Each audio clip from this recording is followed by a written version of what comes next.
नमस्कार मित्रों, मैं नीतीश भारद्वाज। आज सुबह से मुझे बहुत सारे अपने मित्र, मेरे फैंस और मीडिया के मित्र फ़ोन करके पूछ रहे हैं कि क्या आज की कोरोना की स्थिति में इस आपदा में महाभारत प्रासंगिक है। क्या महाभारत का कोई एक पन्ना ऐसा है, कोई एक पृष्ठ ऐसा है जिससे हम कोई सीख ले सकें? तो मित्रों है। वो कौन सा पृष्ठ है? वो अध्याय है आदि पर्व के अंत में, जब महाराज धृतराष्ट्र पांडवों को खांडव वन देते हैं, बंजर धरती और एक वन, अरण्य, और कहते हैं जाओ अपनी नवीन शुरुआत करो, अपना जो नवीन राज्य है उसकी शुरुआत वहाँ से करो। वहाँ बंजर धरती है और खांडव वन है। खांडव वन जो आज का मेरठ है, उसका नाम खांडव इसलिए था कि खांड मतलब मधु, स्वीट। उसमें महुआ के बहुत सारे पेड़ थे और महुआ के पेड़ आप जानते हैं, जब उसके फूल आते हैं तो पूरा आसमंत जो है, वातावरण जो है, वो मधुरता से भर जाता है। ये वन इक्षुमती नदी के किनारे पर था। वहाँ बहुत सारे प्राणी, पशु, पक्षी, सांप, कछुए, मछली, जलाशय, सब कुछ था। और उसके राजा थे राजा तक्षक, नागराज तक्षक। तो जब ये दिया तो अर्जुन और कृष्ण वहाँ चले गए और सोच रहे थे, अर्जुन पूछ रहे थे कि अब क्या करें, इसको कैसे करें। ये तो वन है, बंजर धरती है, ये वन की भूमि भी अपने को चाहिए, लेकिन इसको कैसे करें, यहाँ पे कैसे हम इंद्रप्रस्थ बनाएंगे।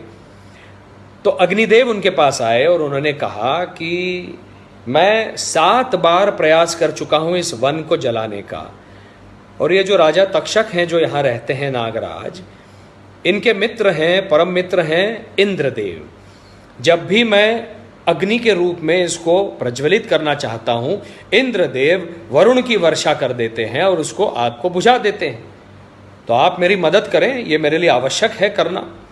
तो अर्जुन ने सोचा, मैं भी तो यही सोच रहा था कि ये जो वन है ये जल जाए तो मुझे और भूमि मिल जाएगी जिस पर इंद्रप्रस्थ खड़ा होगा, बड़े बड़े महल खड़े होंगे। तो उन्होंने वरुण देव की आराधना की कृष्ण के कहने पर। वरुण देव प्रसन्न हो गए और वरुण देव ने कहा कि क्या चाहिए। उन्होंने कहा, मुझे एक ऐसा धनुष्य चाहिए जिस पर बाण लगाते ही जहां मेरा बाण जाना चाहिए वहीं जाए। एक अलौकिक दिव्य धनुष्य चाहिए। फिर मुझे 2 तरकश चाहिए, अक्षय तरकश, जिसके बाण कभी खत्म ही ना हो। और एक ऐसा रथ चाहिए जो मन की गति से भी तेज दौड़े। तो वरुण देव ने उनको गांडीव धनुष दिया, अक्षय तरकश दिए 2, और वो अलौकिक रथ दिया जिसको बाद में आपने महाभारत के भारतीय युद्ध में देखा, जिसका सारथ्य किया स्वयं भगवान कृष्ण ने। फिर जब ये मिला तो उन्होंने अग्नि से कहा, अग्निदेव आप इसको भस्म कीजिए। अग्निदेव ने जब उसको वन को भस्म किया, तब तक्षक राज वहाँ नागराज तक्षक वहाँ पर नहीं थे, वो कुरुक्षेत्र गए थे। सारे पशु पक्षी उसमें से हाहाकार मच गया, जलने लगे। लोगों के पैर जल रहे हैं, प्राणियों के, पक्षियों के पंख जल रहे हैं, गर्दन जल रही है, आंख जल रही है, भस्मसात होने लगा सब कुछ। पक्षी उड़ने लगे। जैसे ही प्राणी भागने लगे, पक्षी उड़ने लगे, अर्जुन ने अक्षय तरकश से बाण निकालकर उस गति से गांडीव से बाण चलाए कि सबको मार दिया, संहार कर दिया। पूरा सब कुछ जल गया। उसमें जलाशय थे, उसका पानी जलाशय का पानी सूख गया, कछुए मर गए, मछलियां मर गईं, सब कुछ मर गया, पेड़ पौधे जल गए। तक्षक का बेटा अश्वसेन, मय नाम का असुर, जिसके माध्यम से, जिसकी सहायता से कृष्ण जी ने मय सभा बनाई इंद्रप्रस्थ में बाद में, और 4 पंछी, इतने ही बचे, 6 लोग। उसके ऊपर इंद्रप्रस्थ खड़ा हुआ, निर्माण हुआ। लेकिन प्रतिशोध की ज्वाला में तक्षक दहक रहा था, प्रतिशोध लेना चाह रहा था। वो रुका, भारतीय युद्ध खत्म होने तक रुका, पांडव स्वर्गारोहण पर चले गए तब तक रुका, राजा परीक्षित बना हस्तिनापुर का, तब जाकर तक्षक ने उसे काटा, दंश किया, डंक मारा और राजा परीक्षित मर गया। अपने पिता को मरता हुआ देख प्रतिशोध की ज्वाला में धधक उठा उसका बेटा जन्मेजय। उसने एक ऐसा यज्ञ का आरंभ किया, पूरे आर्यावर्त से, हर वन से, नैमिषारण्य, काम्यक वन, दंडकारण्य, हर वन से उसने सर्पों को एकत्रित करके उस अग्नि में यज्ञ के डाल दिया, मार दिया। उसको, उस क्रोध को देखकर ऋषि वैशंपायन ने उसे बिठाया और जन्मेजय को महाभारत की कथा सुनाना आरंभ किया। उसका प्रयोजन, कई प्रयोजन थे।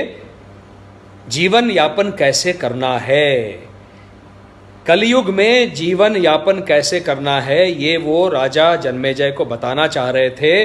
शांति से कैसे जीवन यापन करना है, प्रतिशोध का अंत नहीं है।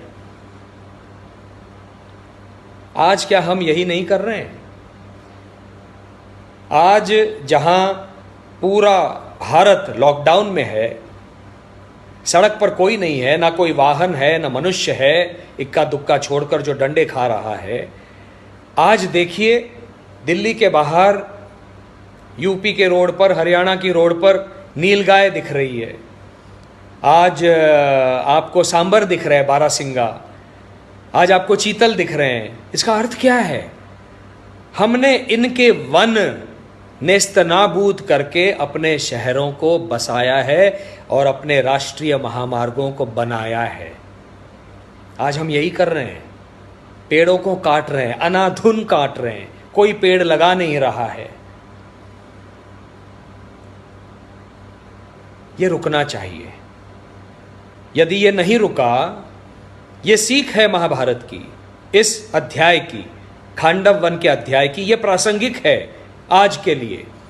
यदि ये नहीं रुका तो जिस दिन प्रकृति का कोप होगा, प्रकृति मात्र एक छोटी सी करवट लेगी, बस थोड़ी सी, इतनी सी, बस। वो रिक्टर स्केल होगा 10, और जिस तरह से डायनासोर्स का युग खत्म हो गया, समाप्त हो गया, ये मानव वंश समाप्त हो जाएगा, कुछ नहीं बचेगा। महाभारत के इस खांडव वन, इस अध्याय का, इस कहानी की प्रासंगिकता यह है कि आज हम सीख लें, प्रकृति के साथ संतुलन बना के रहना सीख लें, उसकी हार्मनी में जीना सीख लें। पशु, पक्षी, प्राणी, तितलियां, मधुमक्खियां, हर एक जीव उसके जीवन का आदर सम्मान करना सीख लें, को एग्जिस्टेंस सीख लें, लेट एंड लिव की भावना को सीख लें। हमको विकास चाहिए है, विकास किसको नहीं चाहिए? हमको प्रगतिशील बनना है, लेकिन उसके साथ में इन सब की भी रक्षा करनी है।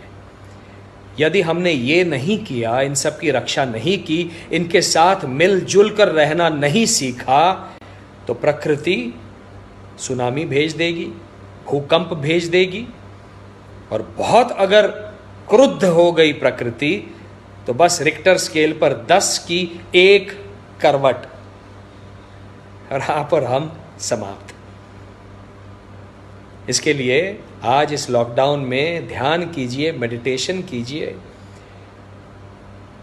अपने अंदर झांक कर देखिए हम क्या कर सकते हैं, हम कहाँ गलत थे, और वो नया आचरण दिखाइए।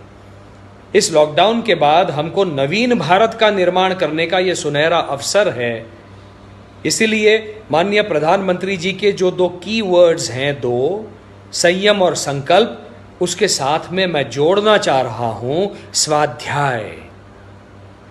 स्वाध्याय करना है हमको ताकि हम एक बेहतर इंसान बने, बेहतर मनुष्य बने, जो प्रेम करना जानता है, जो शांत रहना जानता है।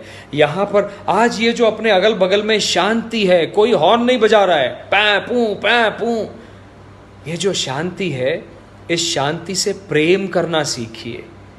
इस शांति को अपने हृदय में, अपने मस्तिष्क में, अपने हृदय में लाना सीखिए, ताकि हम इसी शांति को लॉकडाउन के बाद अपने अगल बगल में वातावरण में प्रसारित कर सकें।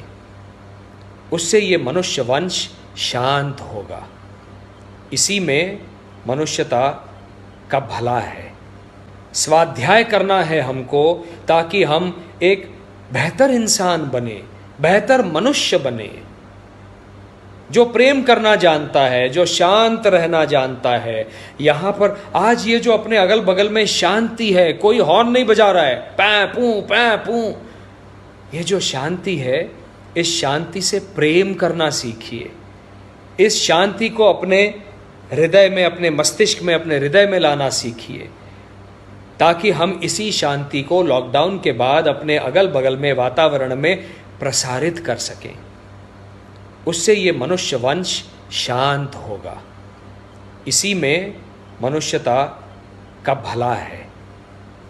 इतना मैंने समझा है, ये मैं करना चाहता हूँ और आप सबसे अपील करता हूँ, निवेदन करता हूँ, करबद्ध निवेदन करता हूँ कि ये कीजिए, संयम, संकल्प और स्वाध्याय। नमस्कार।